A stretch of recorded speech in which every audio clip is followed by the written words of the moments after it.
in a rapidly evolving space like financial services, where do you see the most significant advancements of AI? How is it going to transform these services in next coming 1 or 2 years? I see AI, it's really transforming from a transactional role that banks play in most of our lives today to really an advisor role, hyper-personalized to each one of us and really making a difference in the lives of people. I really think that in the world of agentic AI, banks must go beyond the transactional role.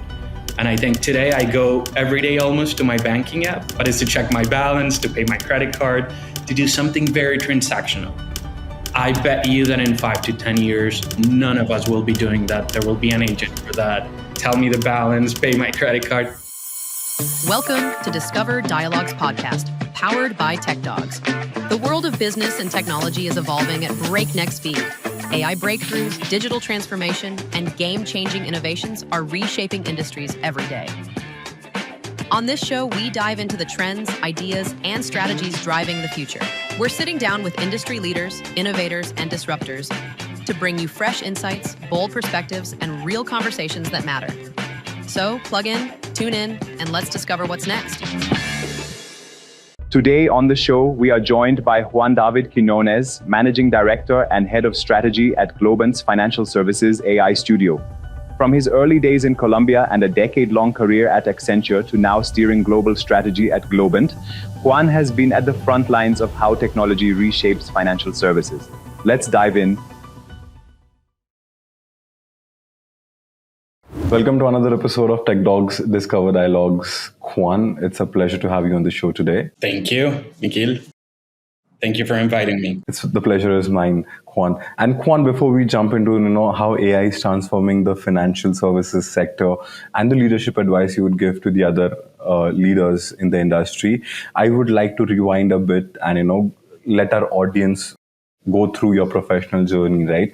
So can you walk us, because I believe that you've worked into the Latin American space and plus you've worked in the Americas as well.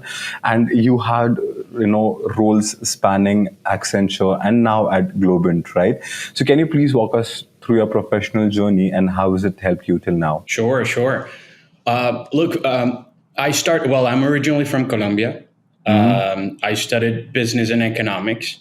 And when I finished college, the first thing I did, I worked at a bank. So that's the first moment when I realized, and I was very interested in the industry, but I also realized I didn't want to work in the industry. I wanted to work to transform the industry.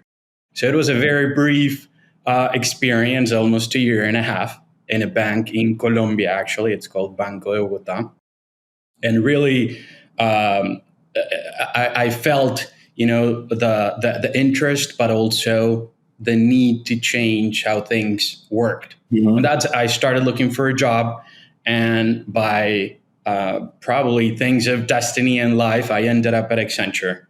And at Accenture, I did my entire consulting career. I always worked in management consulting at Accenture, and most of the time, of the 11 years that I worked at Accenture, I worked in management consulting for financial services. I had a great time. I did the whole career from analyst to managing director. And really, I had the opportunity to experience different countries, different cultures, different challenges of banks within the region. And it was a great school for me, not only professionally, but also to grow personally. I lived in Argentina. I worked in many of the countries in LATAM and connected with the whole Accenture network around the world and really could live the whole multinational experience. Last year, so around April, I moved to Globant. Globant is an IT professional services company that was originally founded in Argentina. So it has that Latam or Latino in its DNA or since in its foundation. I'm based out of New York now, and I lead our strategy area for financial services in globally, and I'm mostly focused in the North American market. So that's a bit of my experience. I have an MBA from Columbia University, and and that's part of the reason why I'm currently based in New York. And again, very grateful for the opportunities professionally, but also the impact it has personally in terms of what these companies have to offer. I started working 15 years ago or a bit more, and really the change in financial services I've been, fortunate to live the transformation. And I'm sure that if I go back to the bank where I started, right now it's another completely different institution. Definitely. And now that you have walked us and our audience through your professional journey, right? Now I want to zoom into your area of expertise, right? That is AI in financial services. And your entire career probably is been dealing into this domain, right? And you might have seen a lot of transformations along the way, right? But with AI stepping in currently, I believe that the transformations are happening at a very rapid pace, right? So my next question to you would be that what are the significant challenges and opportunities you see in transforming financial sectors with AI and other tech innovations? Look, that's a great question, because when I started, the banking apps was the topic, and it was a big transformation wave, and it was almost, discussions like branches will disappear. And this was a global conversation. It wasn't about something that was specific to a region. And we saw that as a big digital transformation. And for the people who worked at consulting firms, it was the topic to go and talk to clients in terms of how to prepare for digital transformation in that time. And I guess where I see a lot of parallels with what's going on with AI right now. But look, if I am to summarize the challenges, I think I would go into three main buckets. The first one is technological. Obviously, you have a new technology, but now when you go to any bank probably in the world, in any country, you have to live with parallel realities that sometimes are like that you have to organize your mind to understand. On one side, you're living with legacy systems, and on the other side, you're hearing about AI. So in the same conversation, you're hearing about dealing with COBOL and code, that probably was written 50 years ago or 40 or 30 years ago. And then at the same time, you're talking about ChatGPT and the impact it has on your processes.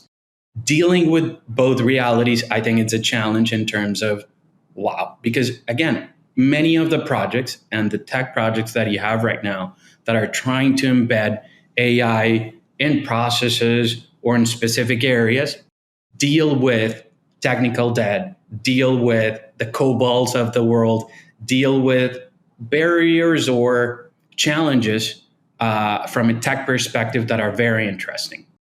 The second bucket, I think, is more how you balance innovation and risk. And I think this is true more than ever, because I think for some industries, the innovation component, it's almost like a no-brainer, and they don't have the regulations, the compliance, the fraud that the banking industry has. So it is easy to talk about innovation, but specifically right now, and more again with AI, I think you have to balance the innovation conversation with risk. So there are increasing opportunities to be innovative, to change the customer experience, to change or reinvent the employer experience. But you always have to keep in mind the implication it has on fraud, on compliance, on regulation. And this is true, again, for other industries, but specifically for the financial services industries, you're talking about the money of the people. And as a customer, I can say it, a banking app that is as simple as possible is what I want. But I'm very grateful when I have a fraud attempt and then I get, some of the alerts and notifications, because that's what people expect from banks. So second challenge, balancing innovation and risk more than ever. And then the third one, I would say, it's a challenge of talent and culture. This is also true for many industries, or probably all industries. And it is, how do you bring the talent required to lead really in AI? But again, banks are not what they used to be some years ago. Top talent attractors. Now the talent or the top talent is going to other industries. Transforming the current talent mindset culture, it's not a minor challenge within, again, and tying this up with number two of risk. So again, you have to change the mindset, but also you have to do it in the constraints that you have as an industry. And then anticipating those future talent skills, what we don't know yet that we need in the future, and what banks will need in the future. So in summary, as challenges, I think there's a technical one, and it's dealing with multiple realities and kind of sorting out these challenges. Second, balancing innovation within the constraints of regulation, compliance, fraud, etc. And then finally, a talent and culture evolution. Those are the challenges part of the question you asked, Nikhil. But really, I think the interesting part comes obviously in the opportunities. And the opportunity in the era of AI, I really think it lies in reinventing financial advice. And I say this because there are multiple opportunities, and we are just starting to see this happening. But when I look, or when I do the exercise of going forward 5 or 10 years, I really think that in the world of agentic AI, banks must go beyond the transactional role. And I think today I go every day almost to my banking app, but it's to check my balance, to pay my credit card, to do something very transactional. I bet you that in 5 to 10 years, none of us will be doing that. There will be an agent for that. Tell me the balance, pay my credit card.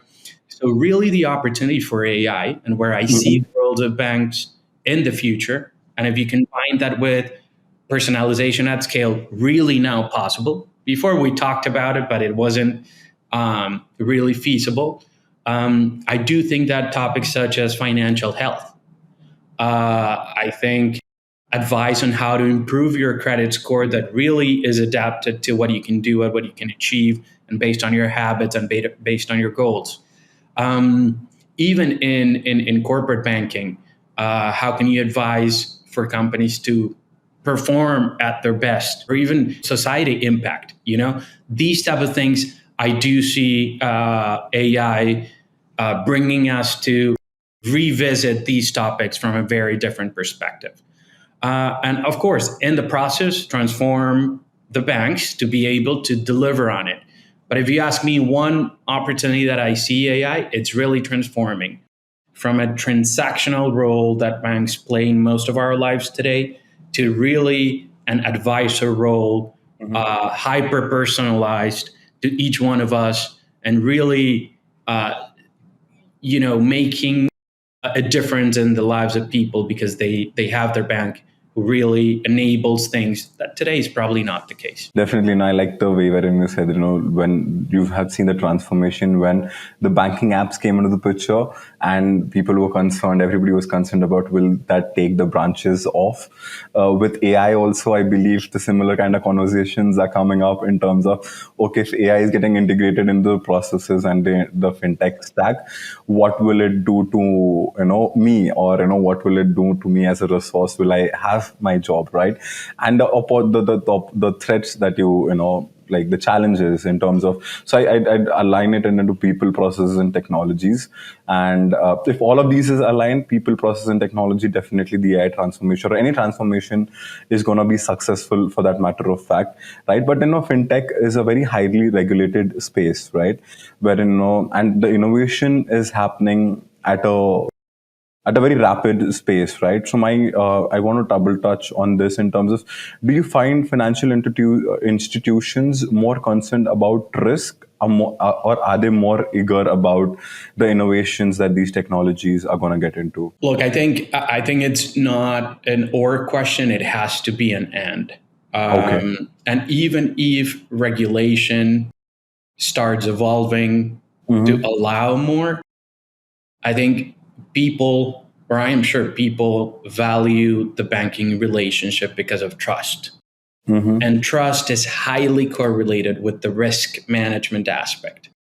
So again, and then if you have a fintech or if you have a bank that is very innovative, but then it doesn't project that trust, that security value that is so important for customers, I don't see that fintech or bank being successful, because that's the base of the relationship, trust and security, and then based on that, you build on it. So that's why for me it's not an or question, it's an and it must be, and that's really the challenge of banking executives, and it's how do you balance both? When do you go more towards one side or the other, and then find a balance for both to be successful? But I don't think it's the extremes. I don't see it happening in any case, even if regulation advances. Yeah. And you've worked across both the sectors, like both the geographies, right? Latin America, and now you're based out of America, right? And so the balance of local realities and global ambition can be trickier because the local regulations might differ, but globally everybody wants to move ahead and be on the same page, right? But so how do you approach crafting strategies that balance the region's unique market dynamics with the need for global innovation and technological advancements? Nikhil, that's a great question, because when you think of banking, it's a global industry, but it's very local in its execution and really in its nature, because it makes sense in terms of banking being an enabler of economic activity, and therefore very specific to each country's economies and regulations and even like culture. But based on my experience in Latin America, in the U.S. market, and especially the U.S. market, given its dynamism, closeness to the innovation hubs of the world, and really the talent pool that we have, I think really that makes it like very special in terms of the speed of how things happen, and really how innovation is enabled and the competition that you see in the market. So highly rapid, highly competitive environment, and it demands the same from each player that is in the market. But look, what I can find a common denominator, and I think this holds true for every region, is that at the end, when you start looking at what makes companies successful in general, but I think this again is especially true for banks, given their nature and their constraints, it's really that most results come from execution. Really, it's all down to execution. You can craft a very good strategy, perfect, flawless, in the paper it looks perfect. It's not enough. It's really your ability to execute, the ones that make a difference between leaders and laggards. And execution in terms of speed, in terms of quality, in terms of scale. So really, I would respond to your question in terms of every strategy probably should not focus on being the perfect strategy, but being executed flawlessly. I do see that your edge probably, and again, here in the US, in LATAM, and I really think this holds true globally, it is about your ability to execute it, your ability to react, your ability to do it at speed, and with the quality required. So are there any specific lessons that you learned from the Latin American market that the global markets could really learn from? Well, I think in general, when you talk of the global South, and in this case, Latin America, what I learned is, and we have in Spanish, there's a say that is that necessity is the mother of innovation. So when you don't have, probably when you're not near Silicon Valley, well, what can I do to still keep up? So what I've learned of my time in Latin America is that actually that need and not having everything probably, or the talent, or everybody that speaks English, or everybody coming out of top universities, or is how do you still make things happen, and the opportunity to leapfrog that you have. So I'll give you several examples. Banks in Latin America, for example, are innovating in terms of obviously financial health. Again, the opportunity for most of them is to start, including people in the financial system, and that means breaking the logic of American or European banks in terms of risk, in terms of product, in terms of segments, and thinking differently. Another example, when you look at Latin America, and Brazil has been being the top 3 market in payments in the world, has been a case study for this, is how do you really make or reinvent payments with the whole PIX initiative in Brazil, and what it means for products, for segments, and for banks, and the role of banks in society. And the last example, when you look at Latin America and you start understanding, for example, how they adopted open banking and the ecosystems play, it's almost as Asia. Like quite interesting that your bank app is, in your bank app, you can get, things for your house, e-commerce, travel. Exactly. It's almost like unbelievable for someone who only knows the reality of American banks or European banks, when they go there and then they start looking at the banking apps and they find, hey, I can find, home fixing stuff in the banking app with this. So in summary, I do think, again, I'll close with this. Necessity is the mother of innovation. And if you want to look to innovation, sometimes you're very surprised when you go to these geographies that really out of need have invented things that American banks or European banks have not even thought of, to be honest. Exactly. I really like, the reference you picked up of PIX, and that's in Brazil, right? It's inspired from an UPI system that was innovated in India, and it's been widely pushed out. Everybody is on UPIs. I've forgotten that when was the last time I went to the bank and withdrew cash in my hand, right? But similarly, like the PIX, right? I was very fascinated with it. It was adopted in Brazil, I guess, in 2020. But yeah, in India, it started in 2016. But yeah, I believe that this is going to be the new era of payments, right? Where you just through your phone number, you could receive and transfer payments. The interesting stuff is it started in India, then it was adapted in Brazil, and you look and the US does not have something similar.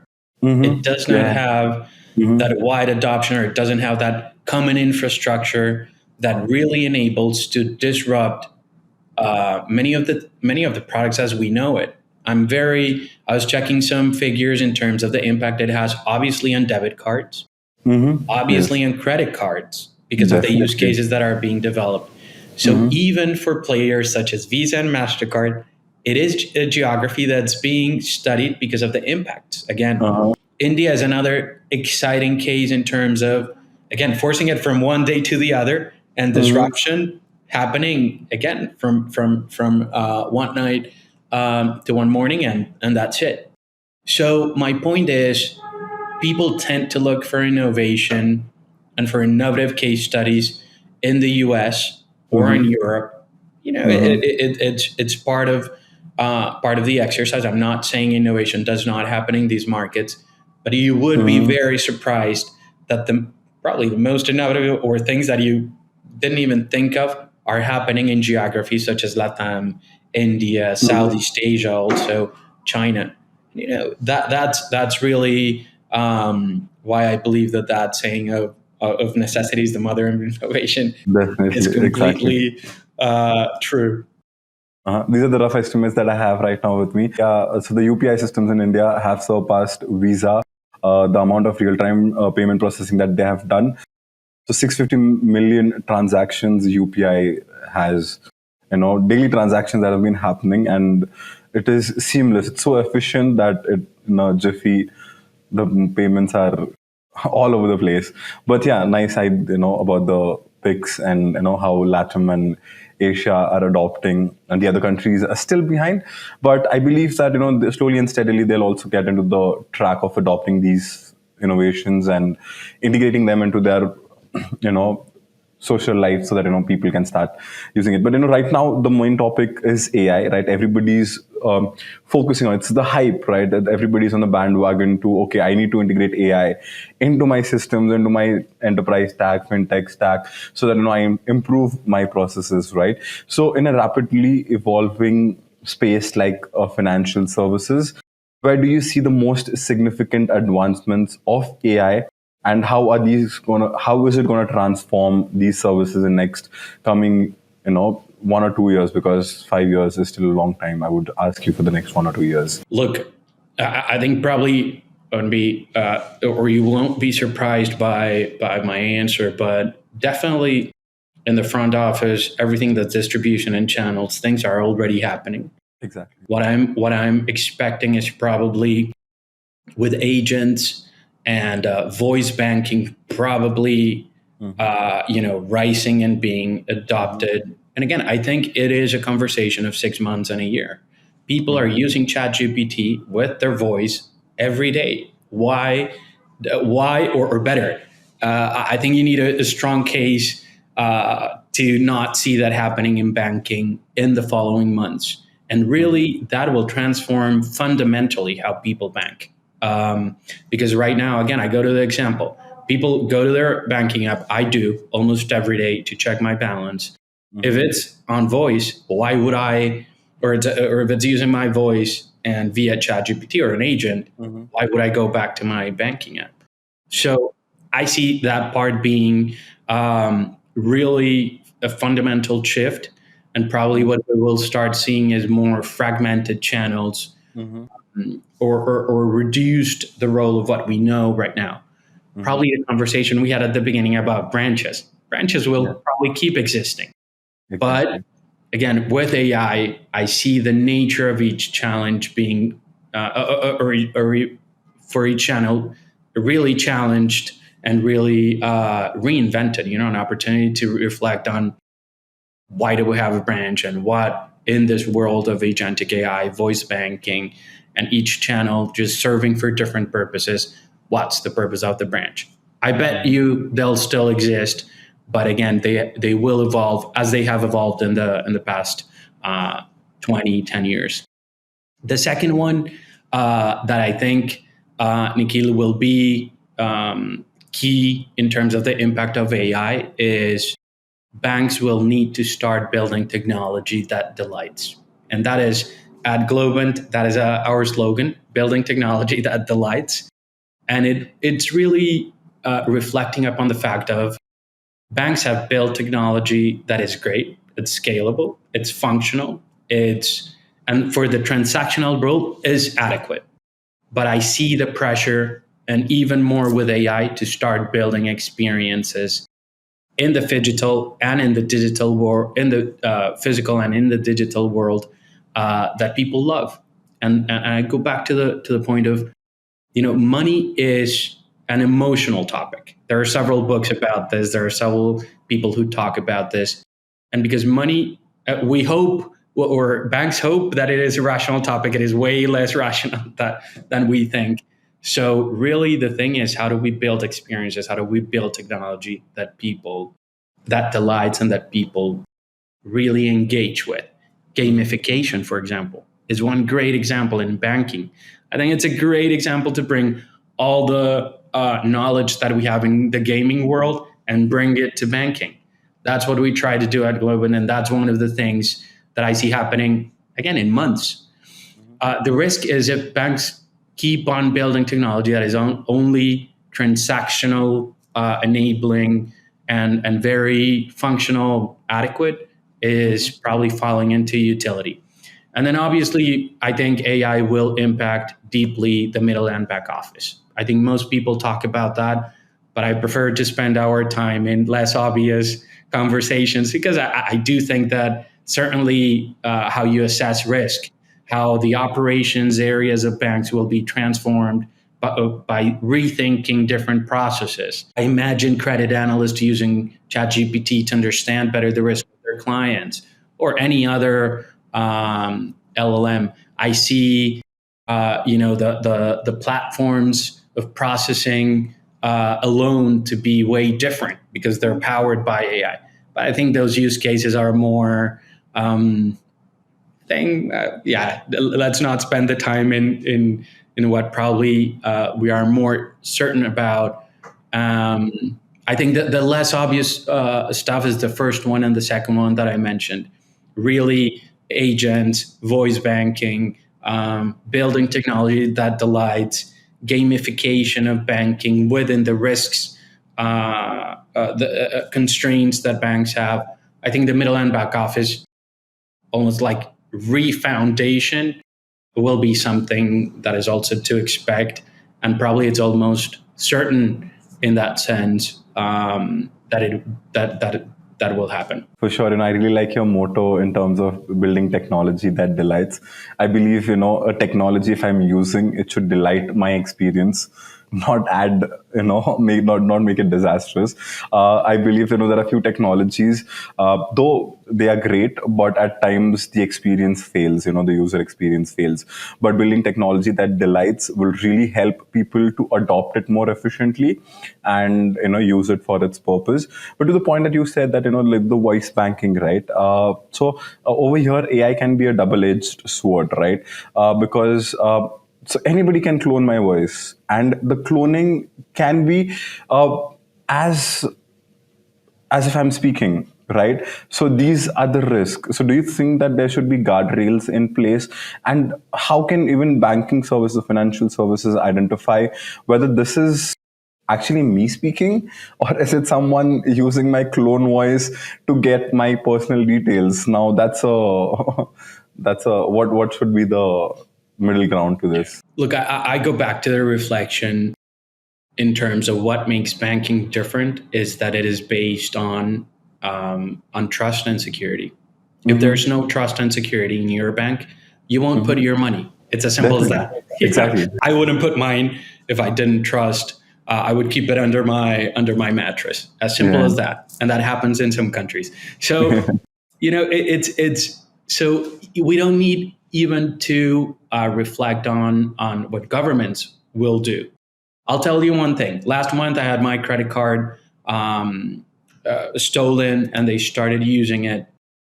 And it is probably one of the worst things when you receive a message, like $5,000 in airline tickets. You've not even used it, that's And look, it happened at 3 a.m. I woke up. I always wake up early, so I could notice at 5, and they were still using it. Again, probably one of the worst experiences you can feel because it's money and they keep using it and everything. I called my bank. I did everything immediately, and one of the things that gave me the most peace of mind and really I was able to be very calm is because I knew that the bank would manage it, that the bank would respond, and that I had in the bank a partner, in that sense because of this or in this specific situation. It has nothing to do with AI, but I'm sure that for those situations in the future that will happen, banks will be prepared to fulfill that role. So the guardrails or the protection for customers will come, if you ask me, naturally, because it's part of the mission and purpose of banks. And obviously, I think that as a society, different societies will probably take different approaches, but I think they will happen as well. So I don't see a world whether it's not whether you have or not guardrails, is which guardrails you have and which are almost like naturally bound to your mission and to your purpose. Definitely. So that brings me up to the leadership section because, we earlier spoke about the challenges, right, in adopting these newer technologies and integrating AI into their work processes, right?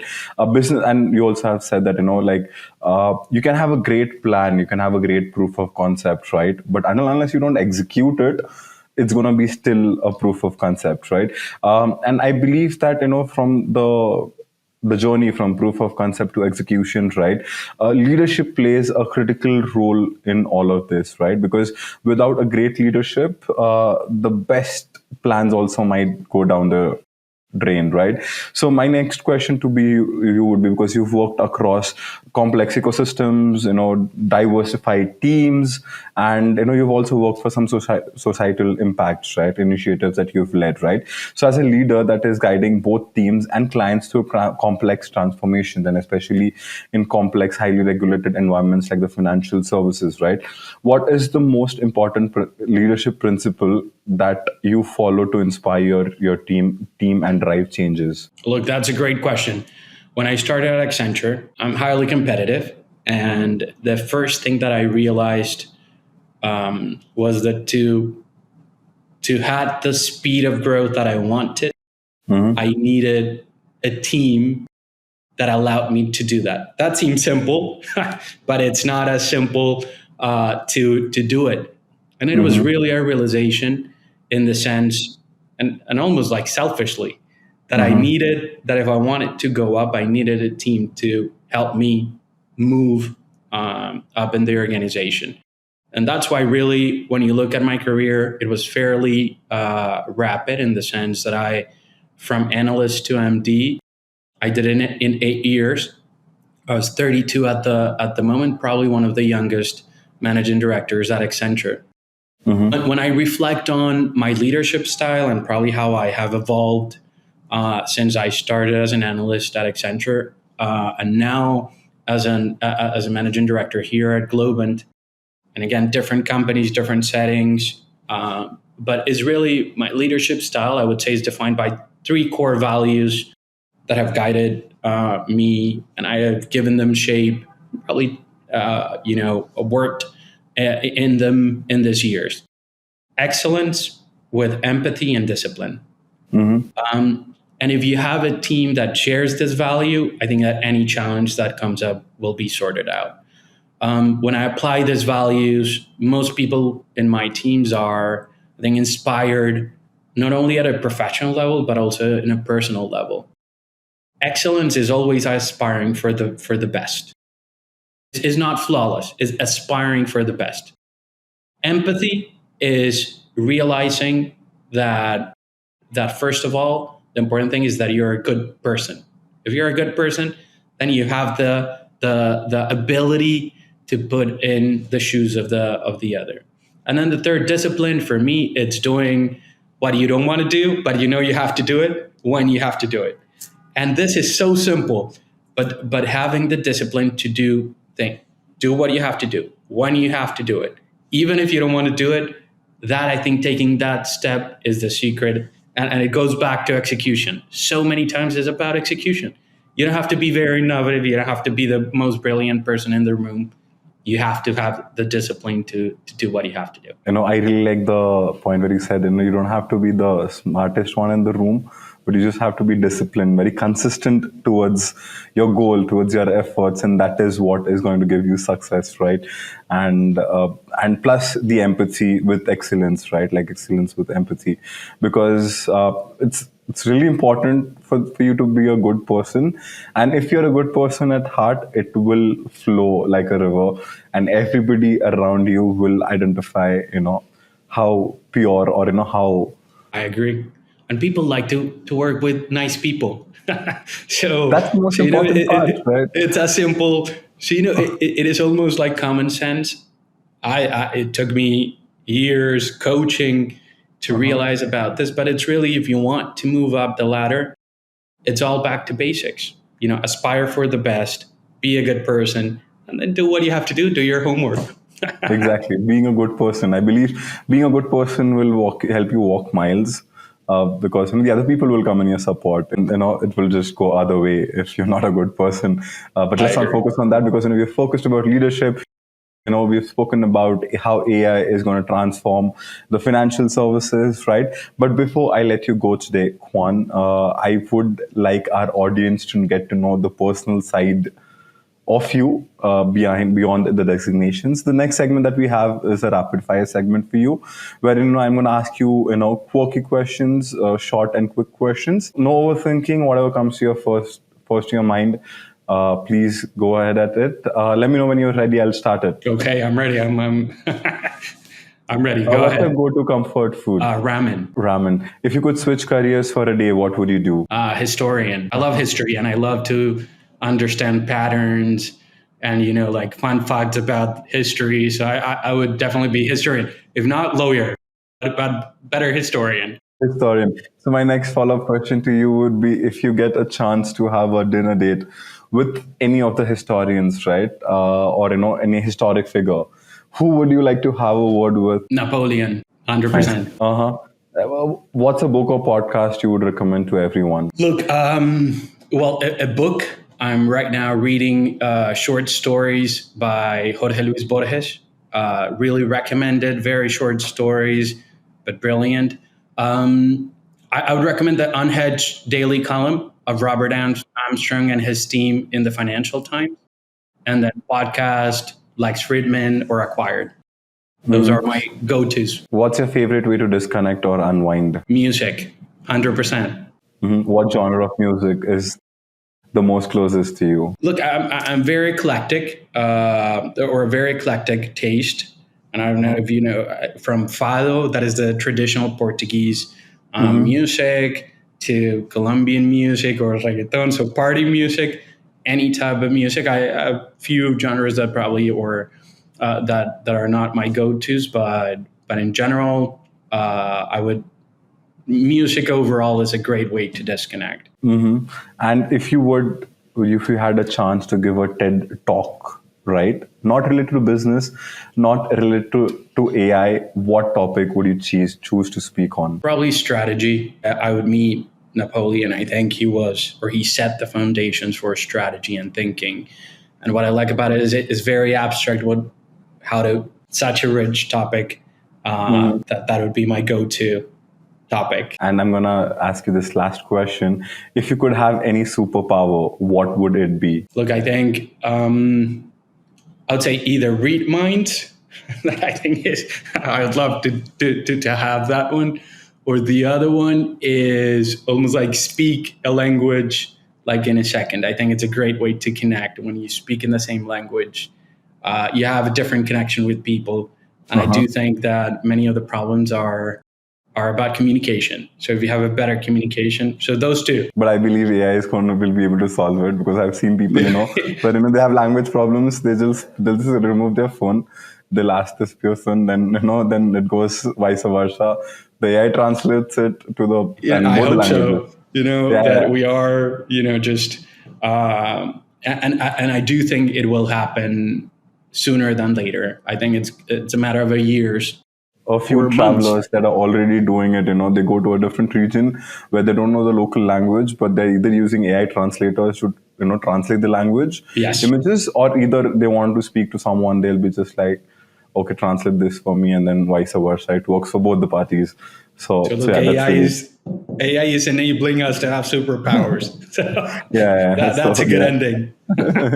Yeah. So that brings us to the end of the podcast of Discover Dialogues, Juan. It was a pleasure to have you on the show today. And thank you so much for sharing everything about leadership, AI in financial services. But before we let you go today, any parting words would you have for our audiences? No, Nikhil, it's really, we're living in very interesting times, because every day is a new discovery or a new thing happening. And I think as a person, we have a choice in terms of optimism or pessimism. I have a good friend that is a pessimist about AI, and we've had several conversations in terms of how the world will end. I choose to be more on the optimist side. All of what we talked during the last hour is really, for me, exciting in terms of the power. And we just talked about it. One superpower, so it will for sure come with challenges. It's not an easy path. But really, it's an invitation for everybody to be curious, because this is going too fast. And then an invitation also to be optimist, because I do think that when you look at the topic with optimism, you go and find solutions to the challenges that are coming. So my friend that is more of a pessimist loses in our bet of what will happen in the future. If I was being chosen to choose between optimistic and pessimist, I would always go with optimism, because I would like to look at the good part, and then then on the way sort out the negative things that come along the way. But looking at the positives is much better than looking at the negatives. But thank you so much for this interesting conversation, Juan. It was a pleasure to have you on the show today. Thank you for the invitation, and we'll meet each other soon. Thanks for tuning in. If you enjoyed this episode, subscribe on YouTube, Instagram, or your favorite podcast app. Catch past episodes and more at techdogs.com. See you next time.